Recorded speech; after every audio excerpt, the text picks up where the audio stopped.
membongkar kejanggalan penguburan bansos beras Presiden oleh JNE, ditulis oleh Ferry Patli dari siwar.com. Sebetulnya kami ini semuanya ingin melihat yang dibuang, sembako yang seharusnya dibagikan kepada rakyat yang membutuhkannya. Saya ingin yang mendimpun ini harap dihukum seberat-beratnya. Kenapa, Bu? Karena dia menyalahgunakan hak yang untuk dibagikan untuk rakyat yang sangat membutuhkan pada waktu itu. Ya, informasi saya dapatkan dari mantan karyawan ekspedisi yang berada di sekitar lokasi tanah pemendaman daripada sembako. Cerita kepada saya ada 4 orang, mereka hanya pegawai mereka hanya orang biasa, orang suruhan gitu. Bahwa bercerita pada saat mereka diperintahkan untuk menimbun beras dan lain-lainnya, meminta 1 karung pun tidak diperkenankan dan tidak boleh untuk dibawa. Jadi yang jelas itu bukan zaman saya ya. Karena waktu saya jadi menteri, Pak Presiden sudah nyampaikan, Bu Risma jangan bantuan berupa barang. Bu Risma bantu dalam bentuk uang. Itu pesan Pak Presiden ke saya. Kalau pernyataannya itu benar, tidak dibuat-buat, itu berarti beras rusak. Dan beras rusak itu memang tidak boleh dibagikan kepada masyarakat, karena Bapak Presiden pesan jangan memberikan kepada masyarakat yang kita sendiri nggak mau makan.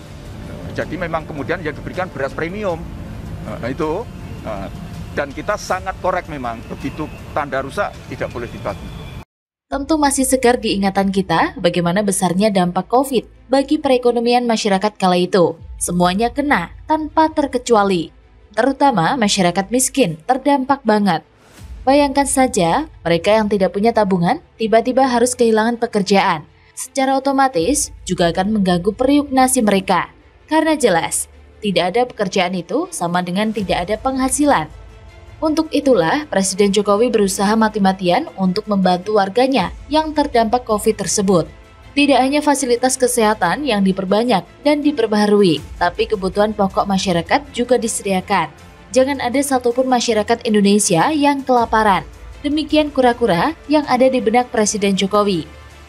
Sehingga bansos pun digulirkan secara besar-besaran ke masyarakat, mulai dari PKH, BPNT, BLT-DD, subsidi upah, prakerja, bantuan PPKM, subsidi listrik, bantuan kuota internet, dan lain-lain.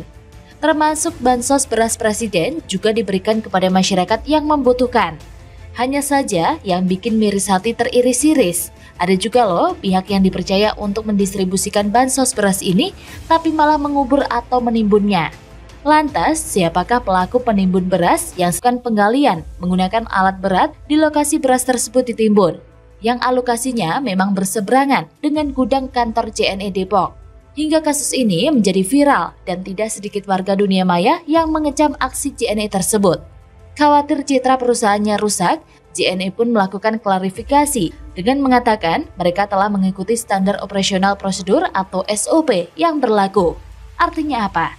Menimbun bansos untuk warga miskin itu disebut sudah sesuai S-nya. Kalau memang sesuai SOP, dilakukan secara transparan dong, biar warga bisa mengerti dan memahami apa yang terjadi. Kedua, alasan rusak lalu dikubur. Sejatinya, bansos beras tersebut dikembalikan ke pemiliknya. Dalam hal ini, Kementerian Sosial, bukan malah dikubur. Lalu, kalau memang rusak beneran, bukti berita acaranya mana?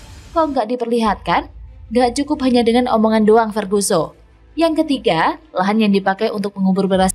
Yang keenam, seperti yang dilansir oleh suara.com, pihak JNE mengatakan kepada tukang gali, penggalian lubang untuk menimbun beras itu untuk septic tank.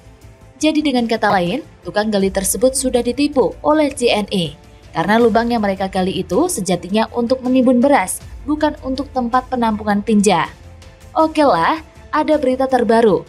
JNE mengklaim sudah mengganti beras yang rusak lalu dikubur tersebut.